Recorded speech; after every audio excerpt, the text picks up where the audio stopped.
available here should anyone want to come down and have a seat.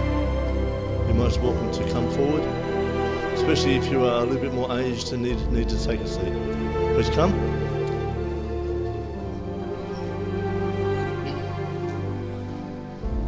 You may be seated.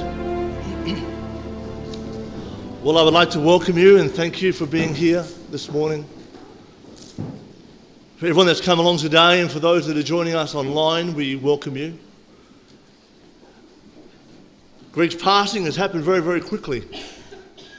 It's a very sad occasion today as we come to farewell and say goodbye. Over the last few weeks, many of us have shed a fair few tears, I'm sure. And there's no one more so than the family. On top of the tears, there's also been some laughter, some joy, some happy memories. And today, the reason that we come here today is to celebrate the life of Greg and not just to mourn his passing. The reason for the joy is the great memories that we have of Greg and obviously the assurance, the full assurance of where he is right now. There is a promise of God to those who love him, who follow him, and it's so precious in moments like these. To be absent from the body is to be present with the Lord. The promise reminds us that while our bodies may die, our souls do not. And God says that those who love Jesus and trust in him will be with him, comforted by him forever. What a wonderful, glorious hope. Now that means for the family and for friends that we know that Greg has never been more alive than he is right now. At this very moment, he's never been happier, healthier, freer than he has at this time right now with Jesus. Now we necessarily mourn, and we mourn the death and the loss of Greg from this life. But while he is separated from friends and family in this current world, Greg is present with Jesus and entering into his eternal reward. He has received that promise that was given so long ago. I quoted it before, but I'll say it one more time. To be absent from the body is to be present with the Lord. That's why we can have hope and joy today. And even though it's difficult and painful, it is actually right for us to grieve. It's good for us to grieve. But even while we grieve, we can be comforted with the knowledge of where Greg is and who he is with. I'm glad to call Greg a fellow follower of Christ, a dear friend. We spent many an hour talking over the recent years and bouncing ideas off each other, and it was wonderful. This developed throughout the COVID lockdowns, because we were bringing church online, we got to spend time together, whereas most of us were kept in our houses.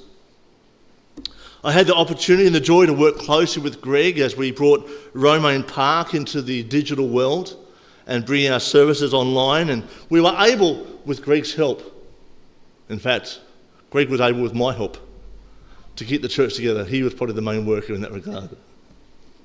We kept the church together by our online service, and I'm so grateful even now many people can watch online for this service today. I must say that Greg's work in this was critical and untiring. His input will leave a lasting legacy for the church, in the church, and in the digital world. So many people have been able to be part of God's church, join us for the services at Romaine, and been able to come to faith in Christ because of those services, because of what Greg has brought the Romaine Park into. Truthfully, that's just a small part of what Greg's done in his life. We'll hear the kind of man that he's been at work. We'll hear the kind of man that he has been in the community as he's served within the community. We'll hear of how Greg has been a wonderful, faithful husband and father and a wonderful family man. And as I said before, it is a privilege to call Greg my friend. And he certainly will be missed, and no more so than by the family. What made Greg who he was can only be understood because of that deep faith that he had in Christ. It was his dedication to Jesus that led to his dedication to family, to his community, and to his work. Greg didn't just think of faith as a private matter. He lived it out. He wanted people to know that Jesus' love for them is so great that Christ gave his life for them. In the weeks leading up to Greg's passing, as many of you did, I would visit at the hospital and sit with him. He asked me that I would share a Bible passage with you this morning. Is that okay? This verse is the very essence of Christianity. Please allow me to read it to you on Greg's behalf this morning. John 3:16 and verse 17. For God so loved the world that he gave his only begotten Son, that whoever believes in him should not perish, but have eternal life. For God did not send his Son into the world to condemn the world, but that the world through him might be saved. Indeed, Greg wanted me to let you know that your relationship with God is the most essential thing in this world and in the next. And that is a relationship with God that can only be found in Christ Jesus. And that relationship brings us full assurance of life with him throughout eternity. I would now like to invite Brett Whitley and Dennis Austin to come and bring the eulogies. Would you come?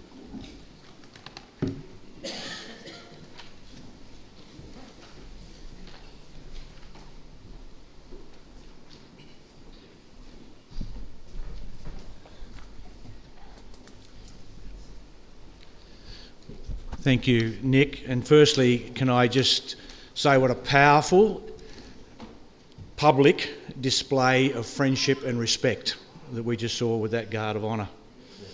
In some respects, we could have gone home after that because it symbolises to me the deep respect to which Greg was held.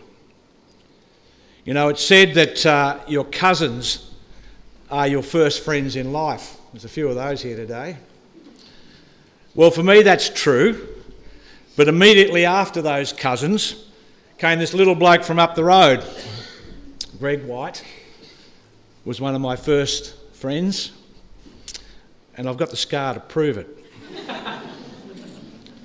Like everything he did in life, Greg gave it his all, and that included the way in which he pushed you around in a metal pedal car.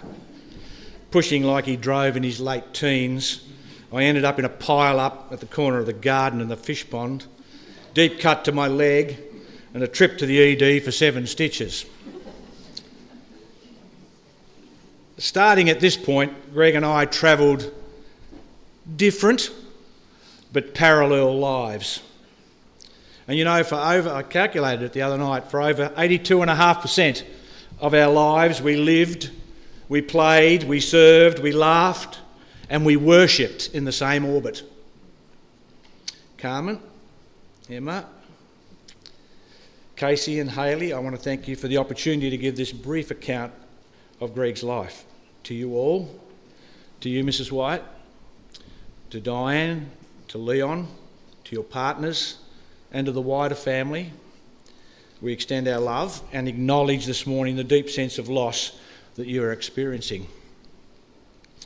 Since moving from Burnie and no longer attending the same church, Greg and I only caught up occasionally, so I was honoured when he asked me to participate today. I was chatting to him a few weeks ago in the hospital and I said, "You sure about this? This could go anywhere." Believe me when I say there's more material available to me this morning than what you'd find down at Spotlight. Jack and Avis White arrived in Highclere in 1960, pretty much the same time as my parents who'd just purchased the general store. So the Whites and the Whiteleys obviously were newbies and became friends. Greg went to Ridgely Area School and then on to Parklands High School, and was acknowledged publicly by Principal Noel Atkins, the great man himself, that Greg only missed one day in all his years at high school. Greg and Rodney particularly were farm boys. They were mechanical boys, they were metalwork boys, and they were flog that Land Rover to death boys. The White boys, and maybe the solo white girl, learned how to be explosive boys, powder monkeys, always looking for an opportunity to blow up a tree stump with a stick of gelignite. That's right, a stick of gelignite. I should quickly add that Jack, their dad, was with them. This brings me to a great segue with my young mate. Along with the other Highclere boys, we decided to experiment with petrol and penny bangers. Kids of about 10 or 11 filled a Cooey cordial bottle with petrol, proudly donated by the Whitley shop Bowsers, unknown to my dad, of course. We stuffed a penny banger in the throat of the bottle, lit the match and ran like hell. How I wish we had video back in the day. As they say today, I'm sure it would have gone viral. As I said at the outset, Greg went hard and gave everything his all. Like when CB radios were a thing. He had the best and the biggest aerial you could buy, and to say it was a little too obvious on his tiny purple Ford Escort would be an understatement. As good mates do, he helped me install my CB because I had no clue. Like when he bought his green 250 Ford Cortina and quickly installed the most impressive sound system money could buy, woofers, equalisers, you name it, he had it, only to be matched by the giant stuffed animal on the back shelf. Like when he fell in love with ABBA and was always first to buy their latest album. That's right, I know it's hard to believe. And pushed that sound out through that sound system. I vividly remember the first time we all saw his new green Cortina. He drove it into the entrance of Guide Falls, where the youth group used to go regularly for catch-ups and barbecues. And let's say we heard him before we saw him. If I recall correctly, it was money, money, money. It's like when he played football, straight ahead, he'd run right through you. He knew no pain, a bit like his younger brother. Like the first time he went 10-pin bowling, and despite being warned, Greg, slow and focused is the ultimate bowl. Well, Greg proceeded to bowl the crap out of the bowling ball and smash into the alley, drawing all eyes in the alley to himself. Like his enthusiastic participation at the old-time dances at the Highclere and Ridgely halls. Like when he bought the best clothes money could buy, but more of that in a minute. Like when he got into sound mixing and developed skills as a sound technician, eventually buying his own PA 250 Roland mixer to support the church, the local singers, bands and any event that came along. So committed was Greg that he travelled with Morris Townsend and local Christian band Us Five, touring through missionary stations as the sound guy in Papua New Guinea. Like his commitment to precision, making sure a piece of timber was handed a hand plane to a thousandth of an inch. Like his commitment to the Ridgely Fire Brigade, where he and his family gave so much in the protection of our community. Involved in fighting fires in Zion in 81 and 83, he loved to serve. Like his commitment to youth group and church and the way in which he'd offer up his time, his money and his skills. Like his commitment to major building projects at both Ridgely and Romaine Park churches, plus the working bees of all us younger couples as we started out in life and we needed someone to help us rip our roof off or pull out a wall and plaster a new one. He could always be counted on to turn up and bring the best tools and the best equipment, courtesy of Jack. I'm not sure whether Jack ever knew. I need to take a step back and speak more about our 10 years together at Ridgely Youth Group with many other great friends who are here today to honour Greg. Marilyn Austin, Gay Brown, Gay Kohler as she became, is no longer with us. I'd like to acknowledge Graham Perry and Greg Wise. I'm not sure whether others are here, but to thank people like Bill and Roseanne McNabb and Paul and Joy Smith, because I absolutely know that Greg would want me to publicly honour those people this morning. These years were amazing and life-changing. It was around this time in the early and mid-70s that both these little guys from Highclere found our Christian faith. A faith that Greg has carried all his life and a faith that has now carried him into the next chapter. You might find it unbelievable, but that little country youth group used to regularly attract over 80 teenagers. It was the go-to place. Greg and Rodney and Diane and Leon all attended youth group, and the stories to flow from these years are legend. The events, the love stories, the car crashes, the faith-increasing conferences and camps, the combined events with other youth groups from around the state, the activities that would today get the leaders locked up and your insurance cancelled.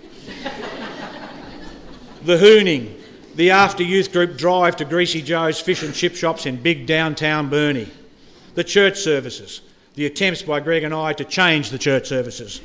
The weddings, the tin kettlings, the old-fashioned crusades, the music, the Sunday night get-togethers in different homes followed by magnificent suppers. Greg was a central part of this beautiful fabric of life. Our lives were emboldened, encouraged and inspired, and set us on a path of Christian commitment and service, a path trodden by Greg until his final breath. Just getting back to the Cortina, I remember very well one night at youth group we were all travelling over to Boat Harbour to join with their youth group for a big bar night at the Atkinson farm at Flowerdale. I'd just bought my first brand new car, a very burnt orange Sigma Sportsback. And what did I come across around the back of Wynyard? A green 250 Cortina, driven by one Greg White, who I contest to this day, he was doing well over the speed limit. But I decided to give the new toy a spurt, and I overtook Greg at over 160 kilometres an hour. A silly thing to do, I know, but after 50 years it was worth it because I can tell the story today. Man, did I get it from Greg when we arrived at the bar. He spoke about safety and how dangerous it was and how I'd put lives at risk.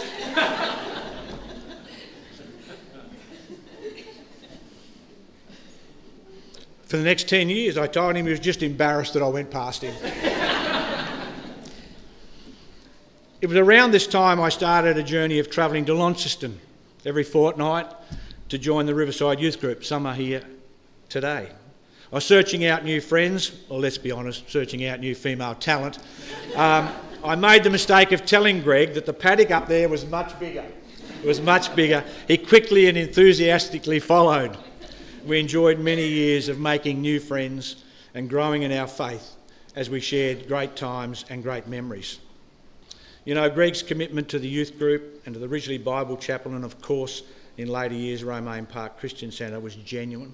And as I mentioned earlier, he was generous with the time, money and skills that he had. In the mid-80s, our lives changed. No longer needing to drive to Launceston, we both found life partners much closer to home. Man, imagine the money we could have saved on petrol. Greg discovered his in East Devonport and me in Sheffield. Greg married Carman in 1987 on a day when I had the honour to be his best man. And then, as we say, they wrote their own story, and Dennis will pick that up in just a very short moment. You know, preparing a eulogy is a unique experience. You are compelled to find time to reflect, to be reminiscent, and to scan for those special moments in your relationships, those crazy stories, and those life-changing events. The last few weeks I've been flooded with memories with Greg at the centre, to which I will be eternally grateful. And as I prepared this eulogy for Greg today, I was prompted by God to contemplate the words of a great contemporary hymn. So I quickly Googled the words to make sure I had them all right. I love you, Lord, for your mercy never fails me.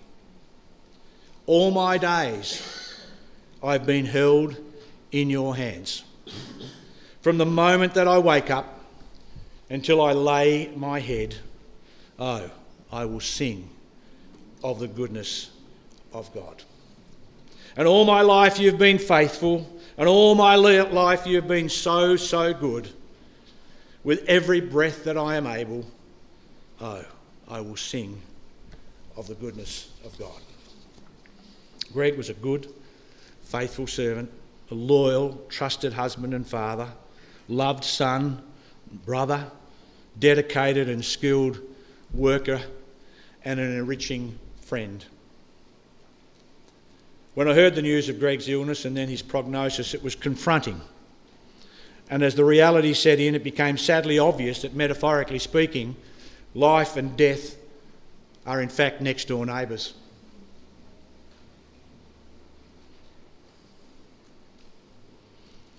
Greg wanted me to encourage us all to take time to consider our own lives and ask ourselves, are we really ready for the time when the next door neighbour comes knocking at our door, as it did last Thursday for Greg?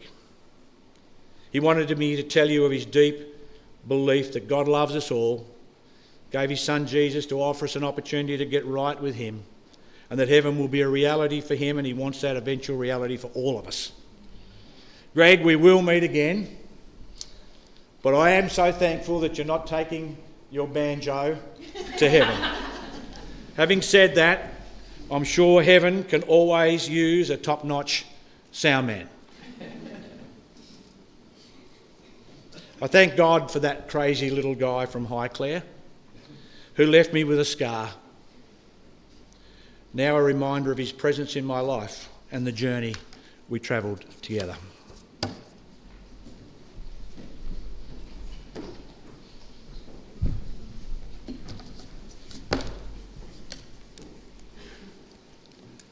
Thank you, Brett.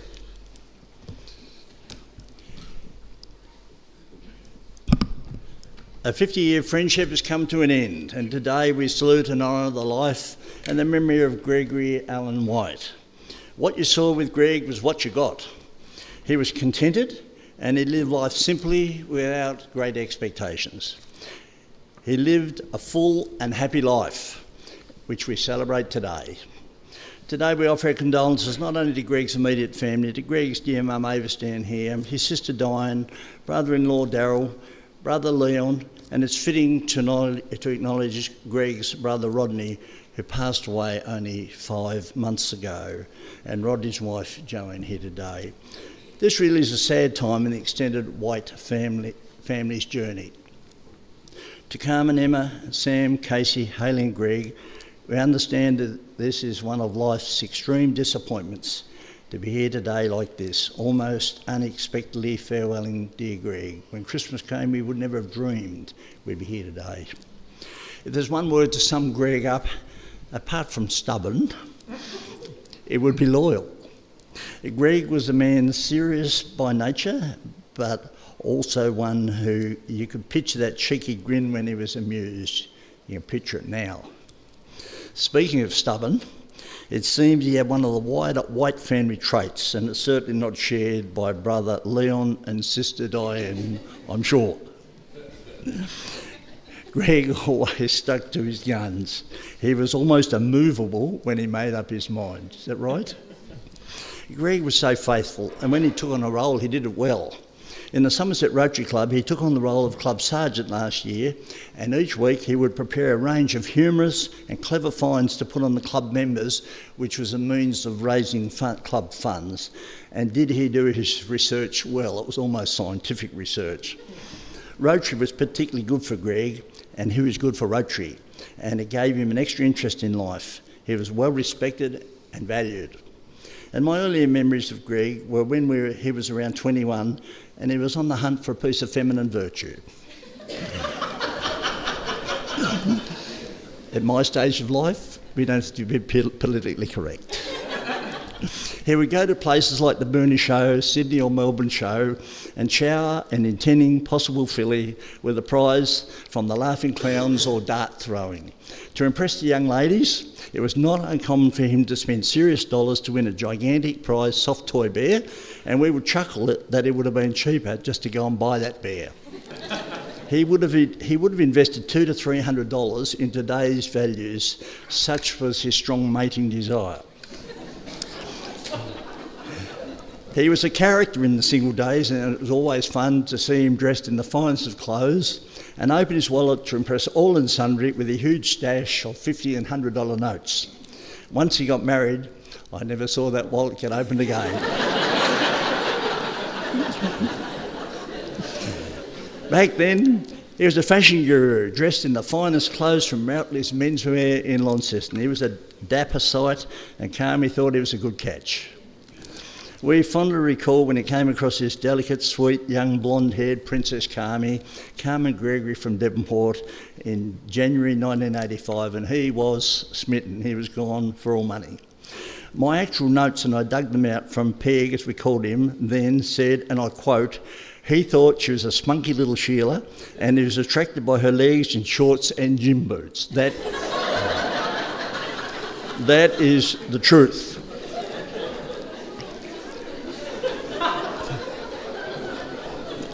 I had the joy of being MC at the wedding on the 21st of March 1987, and what a privilege that Greg and Carman had almost 38 years together. An unknown person intercepted a letter from the old Tudor Inn confirming his honeymoon stay at the old Tudor Inn in Launceston. He was most shocked when I announced his location for that evening, inviting everyone to supper at room 71. Does anyone want to own up to who it was that intercepted that letter? We cannot find out. I've got suspicions, but both of those people deny it. So anyone want to own up? And whoever could forget the tin kettling party late one night at the home in Surrey Road, when 20 people arrived uninvited, turning his power off and on, and we had a loudspeaker system planted in the roof by Rob Ferguson. I think we announced that this was God calling, and he paraded semi-naked inside, and we could see his masculine personage in his night attire through the window. And despite, it's too much, isn't it? Despite there being a torrential storm, he would not let us into the house, making us all suffer that night. You know, he was stubborn that night. He paid us back. And Greg was so proud of his three children. In 1990, Emma Jane was born, followed by Casey John in 1992 and Hayley Marie in 1993, and she completed the family. The kids have done him so proud, and he was proud, each excelling in their chosen profession, and they followed the White family work ethic. And that's something to be proud of too. Emma in pharmacy, Casey is head of student services at various universities, and Hayley is nursing director, second big cheese at the Mercy Hospital. That's what she told me the other night. Greg had a special relationship with his son-in-law, Greg Morse, and future son-in-law, Sam. And Greg loved Carman's amazing musical talent and was so proud of her, particularly her piano playing. They were actually a great team. And Carman shared that Greg was the love of her life. After marriage, she found they were total opposites. And you understand that, don't you? What Brett shared. And it took a while to find the middle ground, and then they had many great years together. I asked her what she would miss, and surprisingly, she genuinely misses his snoring like a freight train. She said he also suffered from a dishwasher disease, an aversion, and he told the worst dad jokes. And she said, he made me laugh, he made me cry, but it was worthwhile. You know, success comes in a variety of forms, but I know the best success Greg had was bringing up a good family. A family of givers and contributors to society, and not takers. A family he was so proud of, and a family with an amazing musical gifting. Obviously, this was a trait from their mother. But we did talk about while he was in hospital, but Greg did claim the credit for making him sound good, him being a sound technician guru. Greg was always interested in technology, and he worked at Tas Engineering as a fitter and turner from 1975.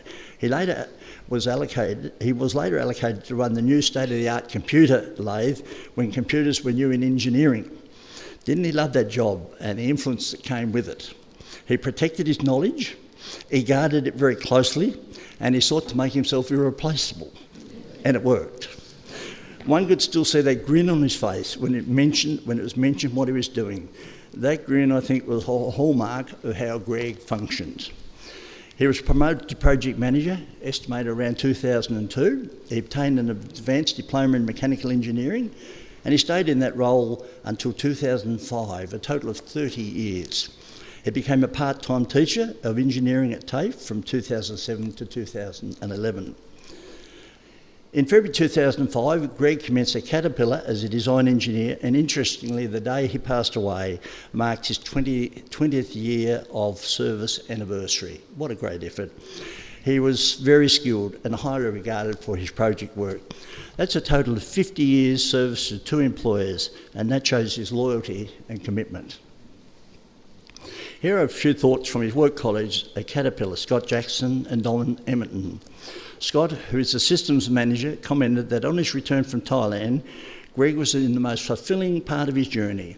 His attention to detail, technical knowledge and general knowledge shone through.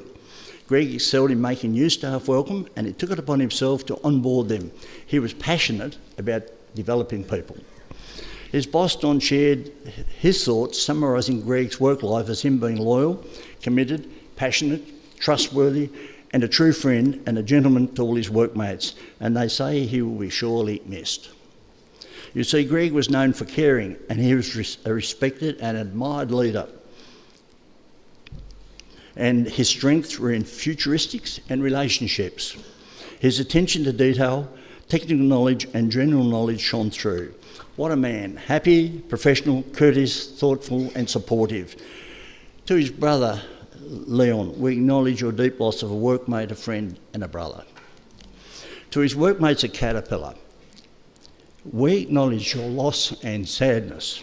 It's so fitting and appreciated today that so many of you are here forming part of a guard of honour. I have never seen anything like it. Thank you, that was beautiful. I'm sure the family are touched by it. In 2008, Greg underwent heart surgery, and it took a long time for him to find his new normal. They were trying days. Greg loved his technology and was a sound and lighting guru, and he undertook using these skills at his church, the Romaine Park Christian Centre, for many years, heading up a team of 6 technicians each Sunday doing the sound mixing and recording of services. Greg was also on the management team of the Romaine Park Christian Centre, and he was a faithful long-term contributor. Yes, Greg could always be depended upon. His faith and his church involvement were a huge part of Greg's life and that of his family. Greg did things in style when he did them. Whoever could forget his camping phase at Ulverston with a tent equal to a 7-square home, which caused much interest from the locals. When the Whites moved in on their 2 sites, complete with household lounge, wall-to-wall carpet on the grass, tablecloth, flowers, etc., and the neighbours came peering around the corner and under the tent flaps just to get a glimpse of the camping Sheraton. If you phoned the house and no one was home, the message was, "You have phoned the White House." I think he saw himself like Donald Trump. Greg had a genuine and real Christian faith, which he lived out practically. He wasn't one to impose his faith on others, but he lived out his conviction with his actions. He came to faith, as Brett said, through attending the youth group at the Ridgely Hebron Hall Church. That was life-changing and certainly was life-directing. Greg and Carman spent 4.5 years in Thailand, commencing in 2014, where he was seconded by Caterpillar as the leader of the local engineering team. When he did his risk assessment, looking for a place to live, he wanted an apartment that was above the 6th floor, as mosquitoes can only fly as high as the 3rd floor. And apparently he was serious as only Greg could be. Is that right, Don? That's true, yeah.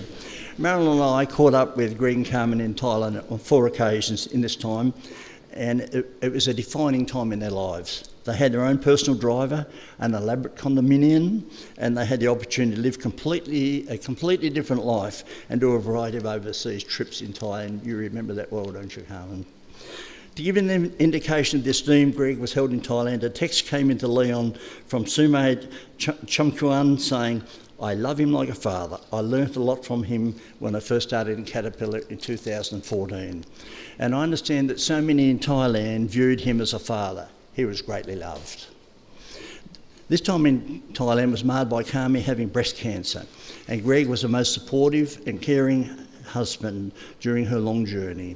Carmen had not enjoyed the best of health over the years, and Greg was always helpful and caring, and Greg lived up to his marriage vows. Gregory is someone you want in your corner in life, and this was primarily because of his loyalty. If he trusted you and he was naturally trusting, then he had your back. If he did have one bad fault, he was an avid Richmond supporter of enthusiastic, almost religious proportions. Carman, Emma, Casey and Hayley, you have lost a wonderful husband and father, but we thank you today that we all here are able to have been share in his life journey. I mentioned Greg had a strong faith and he was an active, committed Christian who had a genuine and personal encounter with Jesus. He lived his life knowing that this earthly journey was but temporary and his final destination was heaven. Thank you, Greg, for the memories and good memories, and remember Greg with a smile. He will want me to say something like this, the words in the Bible, "For me to live is Christ, to die is gain," meaning, "For I, Greg, will be with him, God, for eternity." And another verse, "I have fought the good fight, I have finished the race, I have kept the faith." Greg lived his life according to this book, the Bible, which was his manual for living. The earthly journey has ended. Greg has fought the good fight, he has finished his race early, and he kept the faith without ever wavering. I asked him 2 weeks ago if he had any regrets, and he said resolutely, "No regrets," and he meant it. I asked him if there was anything that he would like shared at his funeral, and he asked me to say that the journey to heaven was a serious one. We need to prepare for it, and we need a personal relationship with Jesus. Greg had that encounter and a relationship with his Creator and Saviour. Today we say farewell to a dear son, husband, father, brother, brother-in-law, uncle, cousin, and a friend to so many. We thank God for the privilege of our paths crossing in life. We are rich for the experience. Greg Allen White, a good man, one of the best, a man of faith and character, and proud to have him as a friend. Farewell, great man. Thank you.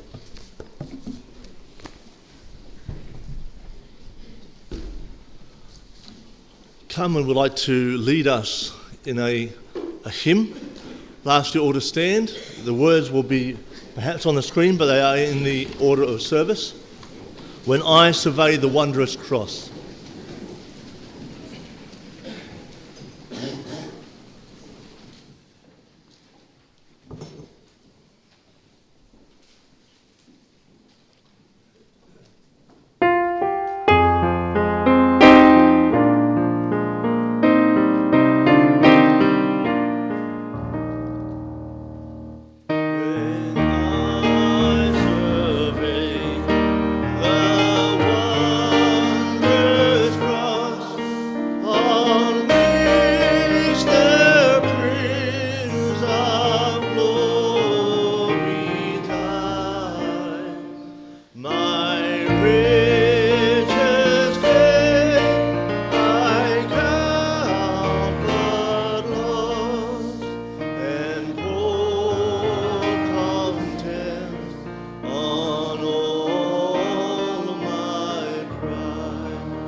What a beautiful act of devotion from Carman to her dearly beloved Greg.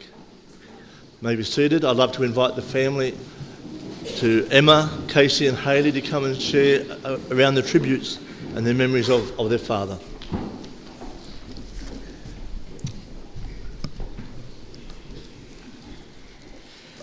We thought we would share a collection of some of our warmest memories of our dad.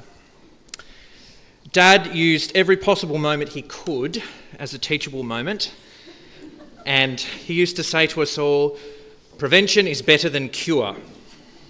Now, not long after moving to Mum and Dad's house in Romaine, I was actively recruiting cutlery for my dinner from the cutlery drawer, which I may add never actually had a proper drawer front. And during this ordeal, Dad closed the drawer with my hands still retrieving my implements, and I shouted out from the pain. After the commotion ended and Dad sat down at the dining table, he decided to provide today's lesson. "In future, you need to announce to everyone, I have my hands in the drawer and this could have been prevented." And then he ate his dinner and that was the end of it. When I was little, I had a nervous laugh, and when I got in trouble, this laugh turned into an uncontrollable giggle. It didn't take long to figure out that the more I laughed, the more it would make Dad laugh, and then he'd forget all about what I did and I'd get off. Dad missed his opportunity many times for a teachable moment there, and I milked that for quite a few years. Every day, Dad had come home from work to a rowdy bunch of kids. I would come rushing up to him with 1,000,001 things to tell him about every detail of what I'd done that day or learnt at school. He'd listen to me waffle on about the fun facts that I'd just read in the encyclopedias from the hall cupboard. I'm sure on the inside he wanted to put a sock in my mouth so I'd be quiet, but he always listened. As we got older, he would put his hands under his glasses and rub his eyes and say, "I just need 5 minutes." 5 minutes to unwind and decompress from the workday. A trait that he also passed on to me as well, when I just need 5 minutes after work before talking to anyone. It'd be fair to say that Dad was known as a fairly strict parent. He was pretty firm, no mucking around, a strict curfew, no phone until you were 16, although I didn't quite stick to that one. No dating until we finished university. I didn't stick to that one either, sorry Dad. Save your money, be frugal, and live within your means. See your commitments through. God, church, and school comes first. Dad loved routine. He was up at the same time every day, breakfast, and then off to work, home at the same time, except on grocery day, where he'd spend hours every fortnight hunting for the best specials. Every year we went on the same holidays. Christmas at Camp Clayton with Mum's side of the family, and then on to Buttons Creek, camping for 3 weeks. Every year we'd pack up Pop's trailer a mile high and set off. Set-up day was always eventful for Dad, and it was a serious affair. We'd always hear, "Don't touch that, put that down, not that way, hold the pole up." Exasperated, "Just go with Mum and Nan and get lunch." Once it was done, it was time for Dad to relax. Looking back, we were so fortunate to have this time together as a family every summer, because those moments shaped who we are today and showed us the importance of spending time together, even as we grew older and lived further apart. We created so many memories there. Mum and Dad teaching me to snorkel, Dad's camping porridge, game nights, a few injuries, mainly Mum or I stubbing our toes. Dad telling us to walk, not run, and then hearing us trip on the entry to the tent or over a guy rope and yelling, "Pick up your feet."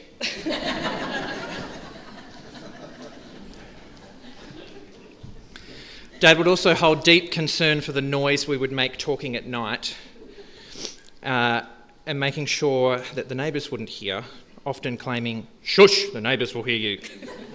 But it was the one time of the year that Dad would relax and just be. My earliest memory of Dad and I was when I was 5.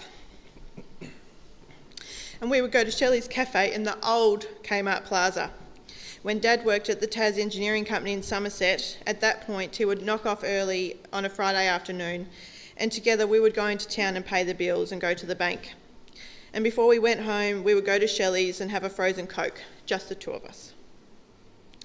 More recently, when Dad would get home from work, we'd always have the same exchange. Either, "Hey Dad, hi Em," or "Hi Dad, hello Emma." These are memories I would treasure forever. In 2009, Dad saw that we needed to get some updated family photographs. We all trundled off to the Remain Reserve to a specific spot Dad had meticulously pre-planned. What should have been a 30 to 40 minute exercise blew out to 3 to 4 hours because not one of us children could stop being silly, pulling stupid face after stupid face, turning around, sticking fingers behind heads or jumping in bushes. Dad's patience was tested immensely, but ultimately we actually got some pretty hilarious photographs. In the past years, Dad always kept saying we needed to take more photos, and like most things, he was right.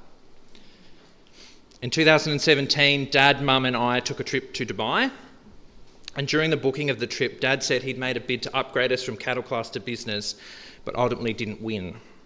Mum and I didn't think anything of it. And when we arrived at the airport, Mum and I were traipsing off down to economy check-in, and Dad just wandered down the business line, and I, probably too loudly, said, "Oi, we're over here," pointing to economy.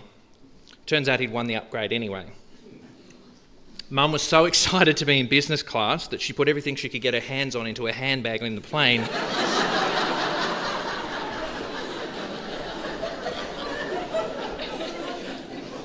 The exception to that was she couldn't unplug the hairdryer in the bathroom, and that had to stay. Dad always took immense satisfaction in little surprises. This trip also coincided with the AFL Grand Final when Richmond finally won, and the time difference meant that the Grand Final was being shown really early in the morning. Dad made us eat breakfast at 6 a.m. on the dot, out by 6:15, and back to the room to settle in. Because of the time, Dad had to whisper sing the theme song at the end to cheer them on. Mum was really concerned about waking the people next door, and I'm pretty sure I just went back to bed because it was such a non-event for me. Dad always loved music and anything related to sound engineering, and as we grew older, recording.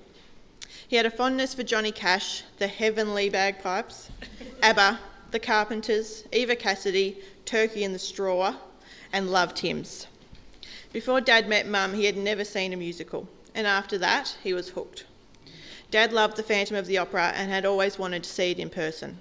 We took a family trip to Sydney in 2023 and saw it at the Opera House, something Dad ticked off his list. Dad loved that we could all sing and play instruments and loved listening to the three of us sing together. He came to every concert and musical and was always so proud to watch us on stage, singing for family or just singing in the car. Dad was always there as sound engineer, director and chief critic to provide constructive feedback to help improve our next performance. In high school, I took advanced woodwork and metalwork, and Dad was so proud because I was the first of his children to be interested in this area, which he loved. Partway through the year, we were tasked with making a clock. Most kids went with the traditional round clock, but not me. I had to go a little bit extra and wanted mine to be a map of Tasmania. The school didn't have all of the tools I would need, so off Dad and I went to Nan and Pop's and out to Pop's shed. We rummaged through the timber shed to find some pieces of wood that would look good, and then Dad and Pop got talking. All of a sudden, my map of Tasmania clock turned into a Tasmania backed onto a myrtle slab with a myrtle encasement, a hinged glass front, and an antique lock, and some filigree on top, which was the same that Pop had just used in his kitchen. I sat down to work with Uncle Viv's scroll saw in Pop's workshop, carefully cutting every detail of my Tasmania while Dad and Pop prepped the myrtle. They taught me how to use a chisel for the first time, and the buzzer, the oxy set, sanding and planing, and they gave me a lesson on the importance of protective eyewear. Not that they ever used it. I put it all together, and once completed, Dad and Pop were so proud. It's one of my fondest memories of the three of us together, weekend after weekend, working on boys' stuff together, and Dad and Pop loving every minute. Dad deeply believed that in order for us to secure the best possible future, for his children, we all needed to receive the best possible education, and that meant going all the way through to achieving university degrees. Dad was serious. Each Christmas we would all receive maths and reading and comprehension books, educational games and science experiments. Hayley and I loved all of it. Hayley also remembers all of us sitting down in the dining room table when she was 10 and Dad teaching the three of us how to put together a household budget. Casey hated every moment of Dad's lesson. Dad also ensured that Casey completed advanced mathematics in Year 10, just to drive home that these principles for life were well embedded.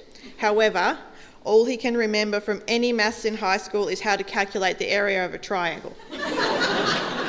Really useful. Thankfully, the principles sunk in later in life. When Dad realised we had an interest in something, he would commit to understanding much of it himself. He always wanted to do things with us individually that would help us learn. When I was around 10 or 11, I became really interested in HTML coding, which is a web programming language, to which Dad bought numerous books on coding that led to the inspired idea of making a family intranet. However, Dad refused to network the computers across the house, so I laboriously had to install it on each individual computer and then update it each time I made any changes. I also once tried to install a whole new operating system on Emma and Hayley's computer after Dad explicitly told me not to, and I got caught at 90% of the Red Hat Linux installation being complete. Dad did also teach me how to use AutoCAD, perhaps with the dream that I might become an engineer. And although I drew up a very successful tractor, it didn't quite translate into a career. We did spend time, however, building light-sensitive robots, programming other Lego robots, and building a model of the International Space Station. And I recently found that Dad had a set of drones, which with two of my mates has now become a new hobby of mine. And I feel a deep sense of enduring connection, being able to fly something in the sky that once belonged to Dad. Dad always wanted us to work hard, focus on the task at hand and stick to the plan. Get a good degree and be set for life. Casey once asked Dad, "Did we end up where you thought we would?" Dad paused, never one to rush to an answer, and replied, "Emma and Hayley, yes. You?" I wasn't really sure where it would lead there for a while. There are times I'm sure he worried we wouldn't make it. He saw us fail, and he saw us succeed. But he did everything he could to get us to wherever we wanted to be. He was so proud of all that we've become. Casey and I, through our undergraduate degrees and onto master's programs, and Emma about to finish pharmacy. Dad's dream of 3 university-educated and successful children has come true. If Dad had his time again, he said he would have liked to have been a maths and science teacher. In the years since he came back from Thailand, one of Dad's big focuses was on STEM, science, technology, engineering and maths, in local schools and in conjunction with CAT. He had volunteered at several Careers Day expos, high school science challenges, Lego and robotics competitions, and most recently last year he helped organise the STEM Day that CAT held at South Burnie.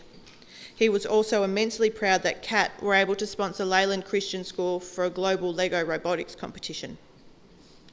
He was so proud of the work everyone put into the STEM Day and that the local manufacturing community came together to show the families of the North West Coast how important, interesting and rewarding a career in STEM and manufacturing can be. Dad last year said when he retired he would really love to volunteer at Leyland's and help with their Lego and robotics groups and encourage the students to look at careers in STEM. As we got older, conversations with Dad tended to lean more towards the serious side of life. We all somehow became deeply interested in personality and leadership style assessments, and I think we've now taken every test known to man, compared ourselves to each other and discussed our shared and seen traits with our family, with the occasional, someone's showing a bit of their type 3 behaviour today.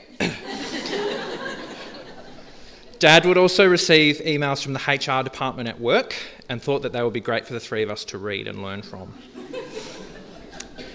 Emma and Hayley think they only opened the first couple that Dad ever sent, but I read most of those emails. And on reflection, one of the primary ways that Dad actually showed us he loved us was to provide the resources we needed to get through what was in front of us at the time. Dad loved board games, as do the three of us. Mum, not so much. In the last 3 years, Dad wanted us to play more games and spend time together, and he gifted us all for Christmas a game called Scythe, which involved quite a bit of strategy. This brought our competitive white family nature to the fore. This followed with multiple new board games turning up every couple of months for us all to play each time we had family dinner over a long weekend. We actually just got another one last week.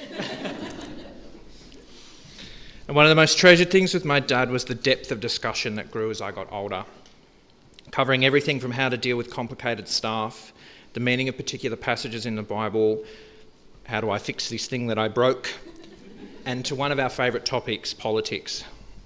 Dad loved a good meme that ripped into the Prime Minister, and we both loved to debate what policies needed to be implemented in order to restore the country to the right footing. He would always remind me that I needed to raise that the party needs to engage better on social media and with Gen Z whenever I was talking to him about my branch meetings in Hobart.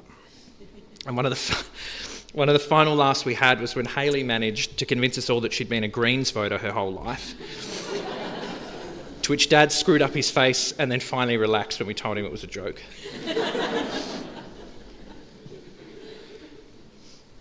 Thank you, Dad, for all the sacrifices, all of the life lessons, the traits that you passed on, your unrelenting belief in truth, and not only saying but showing us that more important than anything else is to have God and church first. We thank you for the legacy that you leave behind, not just with us, but with so many others. We'll always look after Mum. We love you. And we'll always remember that prevention is better than cure.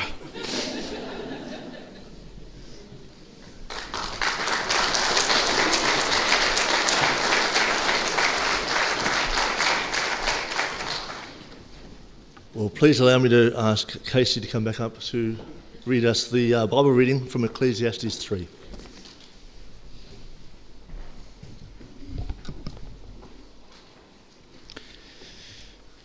Ecclesiastes 3, 1 verses 4. 1 verses 1 verses 4, something like that. A time for everything. For everything there is a season, a time for every activity under heaven. A time to be born and a time to die. A time to plant and a time to harvest. A time to kill and a time to heal. A time to tear down and a time to build up. A time to cry, a time to laugh, and a time to grieve, and a time to dance.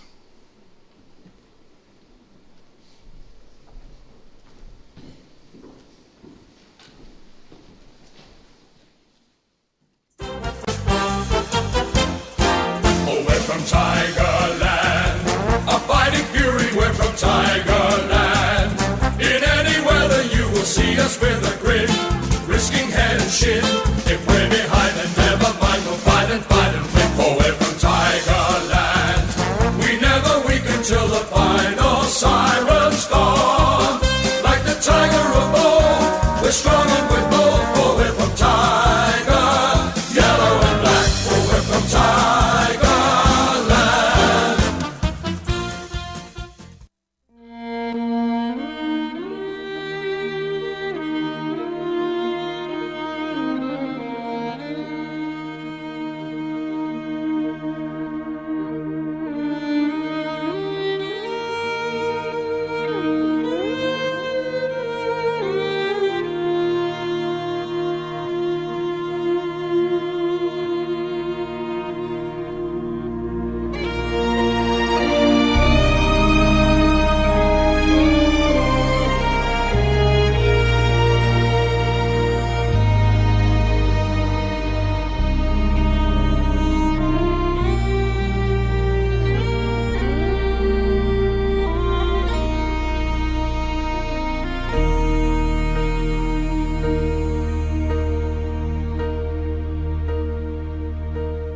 When I am down and oh my soul so weary, when troubles come and my heart burdened be, when I am still and wait here in the silence until you come and sit a while with me. You raise me up so I can stand on mountains. You raise me up to walk on stormy seas. I am strong when I am on your shoulders. You raise me up to more than I can be.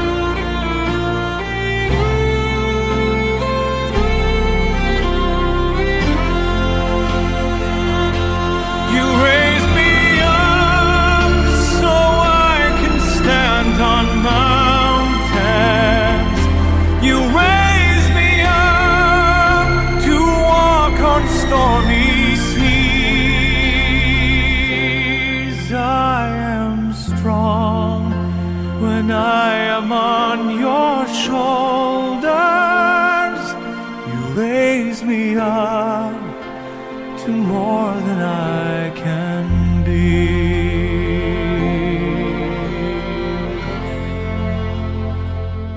You raise me up so I can stand on mountains. You raise me up to walk on stormy seas. I am strong when I am on your shoulders. Raise me up to more than I can be. You raise me up so I can stand on mountains. You raise me up to walk on stormy seas. I am strong when I am on your shoulders. You raise me up to more than I can be.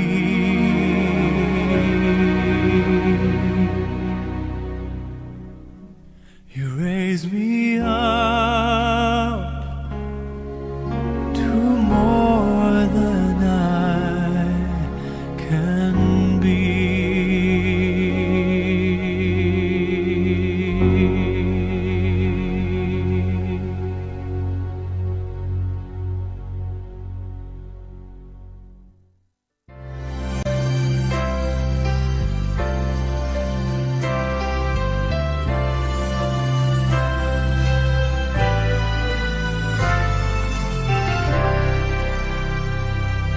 There's two things I know for sure.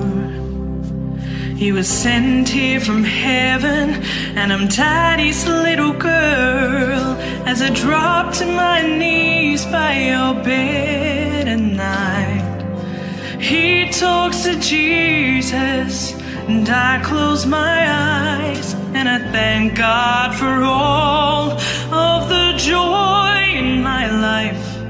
Oh, but most of all, well, a butterfly kisses after bedtime prayer, sticking little white flowers all up in my hair. Walk beside the pony, Daddy, it's my first ride. I know the cake looks funny, Daddy, but I sure tried. Oh, with all that I've done wrong, I must have done something right. Deserve a hug every morning, butterfly kisses at night. Sweet 16 today, I'm looking like my mama, a little more every day. One part woman, the other part girl, to perfume and makeup, from ribbons and curls, trying my wings out in a great big world.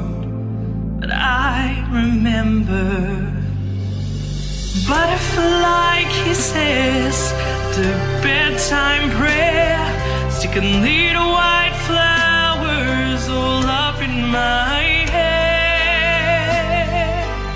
Know how much I love you, Daddy, but if you don't mind, I'm only gonna kiss you on the cheek this time. Oh, with all that I've done wrong, I must have done something right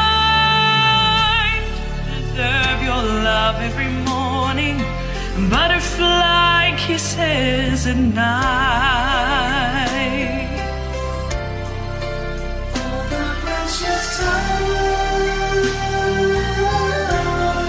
oh, like the wind the years go by.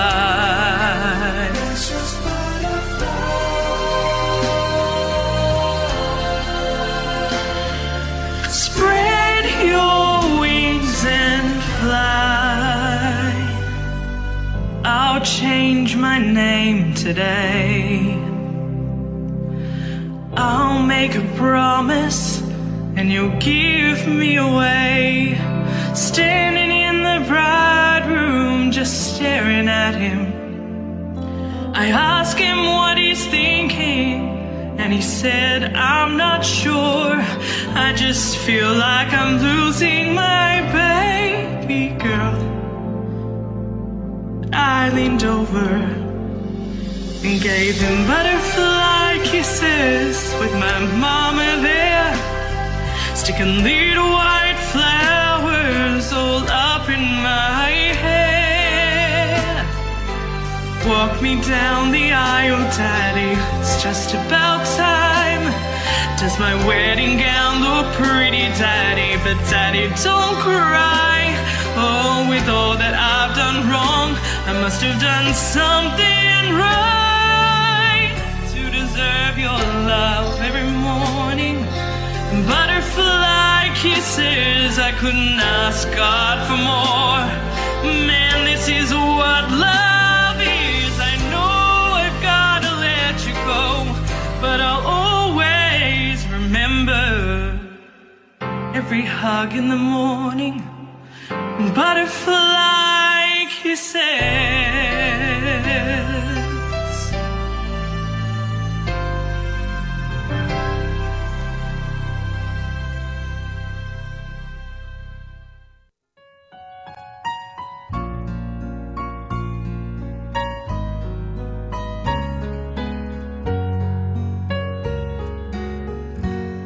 I'm kind of homesick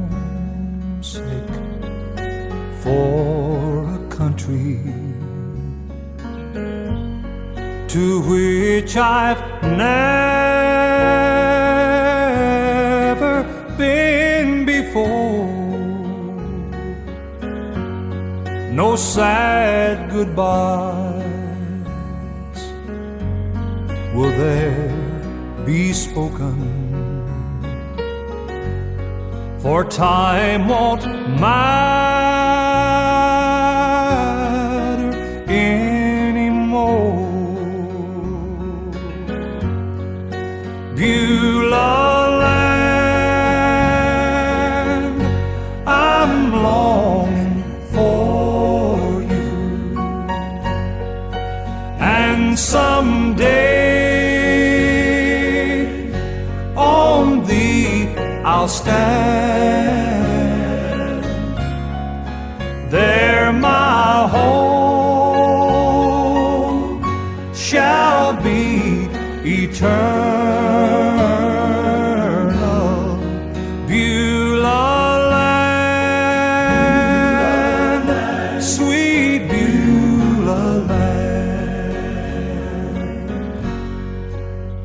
I'm looking now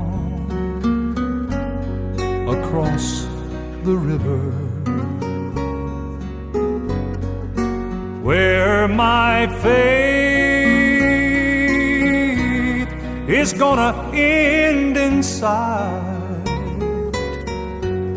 There's just a few more days to labor, then I will take my heavenly flight. Beulah land, I'm longing for you, and someday on thee I'll stand. There my home shall be eternal. Beulah land, sweet Beulah land. There my home shall be eternal. Beulah land, sweet Beulah land. Beulah land, sweet Beulah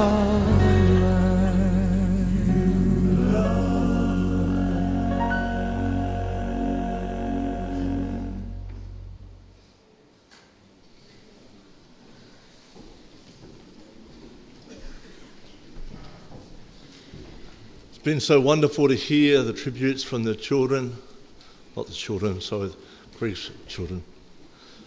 It's been great to see the photos, but I'm sure we'd love to hear from Carman as well. So Carman, would you come and share your tribute?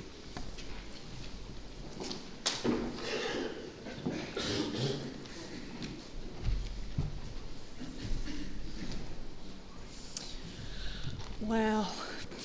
Thank you all for being here today. It's amazing. Greg would be deeply touched. First of all, I would just want to do a few thank yous. I really want to say thank you to Nick, Brett and Dennis, who've done a wonderful job today. And I don't think I've laughed so much about my husband in a while, but it was great. Brett and Dennis are two of his dearest and closest friends, and Nick has become a very dear and close friend, so it was all very fitting to have them do that. I want to say a very special thank you to Parkside, and especially to Jessie, who's looked after us and who has taken wonderful care of Greg. We got the privilege of seeing Greg yesterday, and he actually looked amazing. He looked like these photos. And in those last few days, he changed quite a lot, so it was incredible to see that yesterday. Thank you, Jessie, and the team. I want to thank Caterpillar, and how amazing it was to have you all come and do the Guard of Honour today. It was incredible. You've been a special family to us over the years, and a lot of support, and it's been amazing. I also want to say to both Don and Leon, thank you for helping me in the last few weeks with understanding processes and things that needed to happen. Wouldn't have been able to get through any of that without you. To the Rotary, the Somerset Rotary Club, who, when they found out that Greg was ill and knew that we needed a bathroom reno to help accommodate if he came home, who stepped up to help us in an incredible way. And we're just so thankful. And I want to say to my son-in-law, Greg, who made it happen, thank you very, very much. He worked really hard. To the hospital, to the wonderful doctors and nurses, gosh, they were amazing, and they treated Greg so beautifully and with such dignity. And we, as a wide family, got to experience some wonderful love through them. Wow. To our wonderful church family, Greg and I, you guys have prayed so faithfully for us in these last weeks, sent so many beautiful messages, and for all the incredible food given to us, and we have stacked it in our freezer. So we've eaten a lot of it, but we've stacked a heap in our freezer so that in the months ahead we can still do what's easy for us. So thank you guys so much. To my friends, to Carol, Marilyn and Alison, my dear, dear friends, thank you for all your love and your care, and for being with me, and for Carol for letting me just do whatever I needed to do when I felt awful and understood it, because she lost her husband just a week before our brother-in-law Rod died.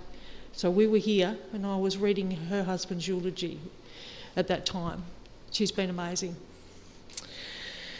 To my extended family, the Whites and the Gregorys, for all the amazing, amazing prayer, messages and calls. Thank you all.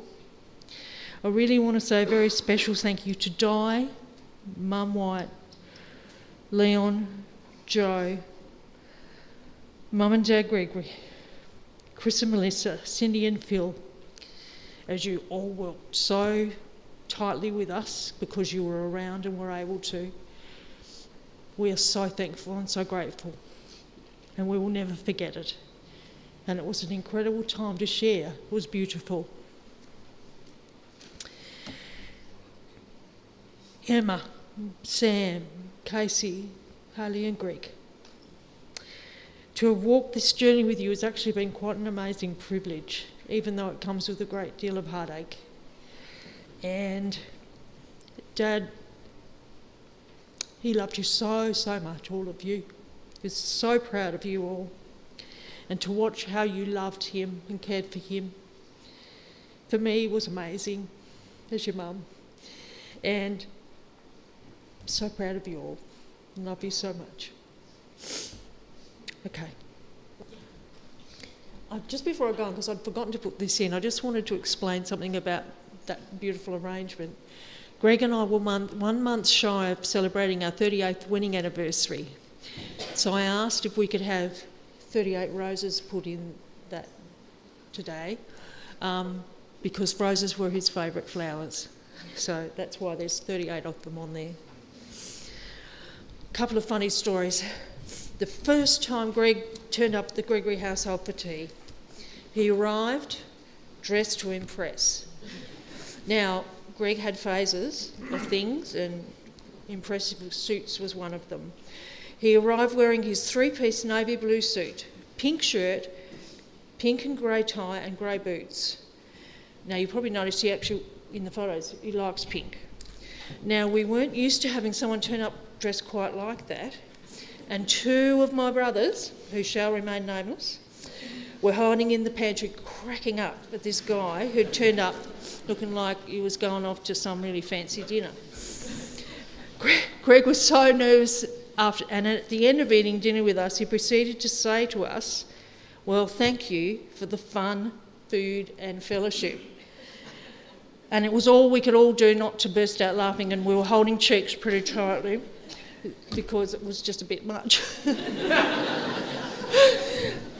That is why on the back of your program, where it normally says refreshments, it actually says fun, food and fellowship. The other thing is there will be extra scones today because he loved jam, cream and scones. We both did. So does his mum. She loves jam, cream and scones, and I think that might be where it came from. And he also loved custard tarts, but we don't have those, sorry. Greg was so happy to be a dad. He had his little princess, his little man, and his little poppet. As Hayley declared, she did not wish to be a princess but a poppet. And when Hayley introduced herself, when she was little, she would always say, "My name is Hayley Marie Poppet White," which always made Greg smile. He was so proud of them all and was their greatest champion. I would like to add is there may be many of you asking this question. Why did Greg pass away? Why didn't God hear us when we asked for healing for him? And I know there have been hundreds and hundreds of people praying. I want to say to you, God absolutely heard us, 100%. And he healed him 100%. And he chose that the best healing for Greg was the perfect one in heaven. For earthly healing is temporary, and God decided he needed to be eternal, which was wonderful. Wonderful for Greg. And maybe that's why I had to go through what I went through, so we understood this journey and so that I could be here now. Just to finish, I just would like to share one special story. Every day as Greg left for work, he would kiss me goodbye and say, "I'll see you tonight." In the middle of last year, he kissed me goodbye and accidentally said, "I'll see you tomorrow." And I go, "Oh, okay, I'll see you tomorrow." So I had a giggle. The very next day, he goes to say, "Good morning, I'll see you tonight." And I went, "I'll see you tomorrow." And he laughed at me and off he went. From that day on, it kind of stuck, and we've been doing it ever since. And he'd always have a big grin on his face. So for the very final time today, I want to say to my husband, "I'll see you tomorrow."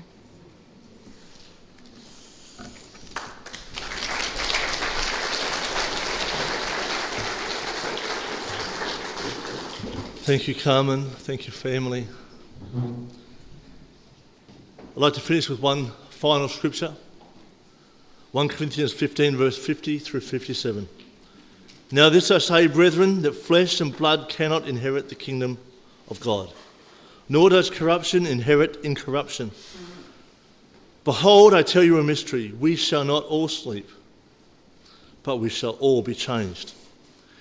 In a moment, in the twinkling of an eye, at the last trumpet, for the trumpet will sound, and the dead will be raised incorruptible, and we shall be changed.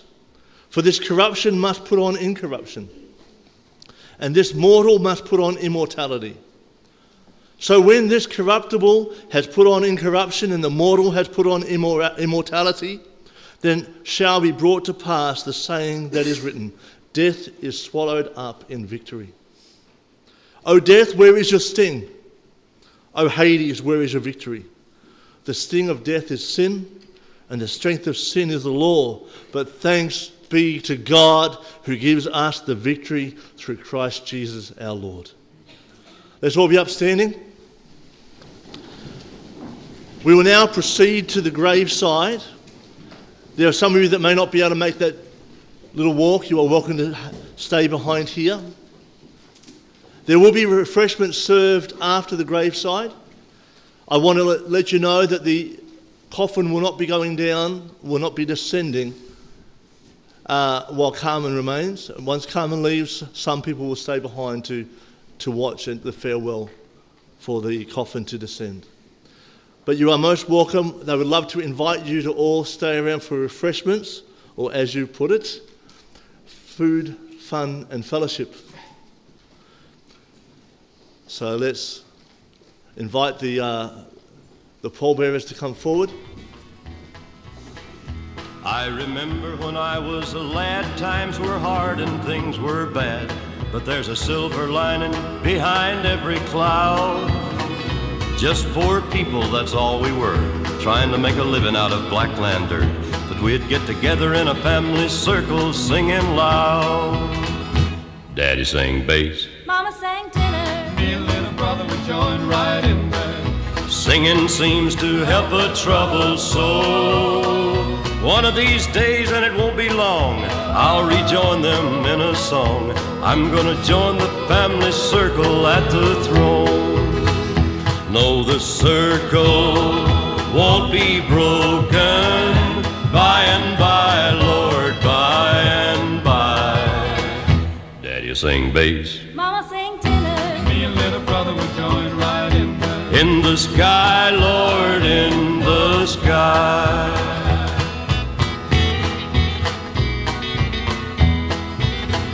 Now I remember after work, Mama would call in all of us. You could hear us singing for a country mile. Now little brother has done gone on, but I'll rejoin him in a song. We'll be together again up yonder in a little while. Daddy'll sing bass, Mama sing tenor. Me and little brother will join right in there. 'cause singing seems to help a troubled soul. One of these days, and it won't be long, I'll rejoin them in a song. I'm gonna join the family circle at the throne. Oh no, the circle won't be broken. By and by, Lord, by and by. Daddy'll sing bass, Mama sing tenor. Me and little brother will join right in there. in the sky, Lord, in the sky. In the sky, Lord, in the sky.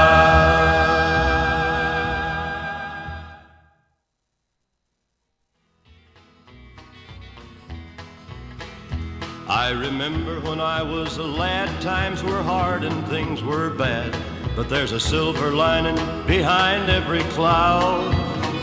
Just poor people, that's all we were, trying to make a living out of black land dirt. But we'd get together in a family circle singing loud. Daddy sang bass, Mama sang tenor. Me and little brother will join right in there. singing seems to help a troubled soul. One of these days, and it won't be long, I'll rejoin them in a song. I'm gonna join the family circle at the throne. No, the circle won't be broken. By and by, Lord, by and by. Daddy'll sing bass, Mama sing tenor. Me and little brother will join right in there. in the sky, Lord, in the sky.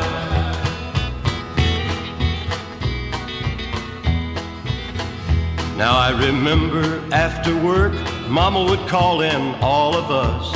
You could hear us singing for a country mile. Now little brother has done gone on, but I'll rejoin him in a song. We'll be together again up yonder in a little while. Daddy'll sing bass, Mama sing tenor. Me and little brother will join right in there. 'cause singing seems to help a troubled soul. One of these days, and it won't be long, I'll rejoin them in a song. I'm gonna join the family circle at the throne. Oh no, the circle won't be broken. By and by, Lord, by and by. Daddy'll sing bass, Mama sing tenor. Me and little brother will join right in there. in the sky, Lord.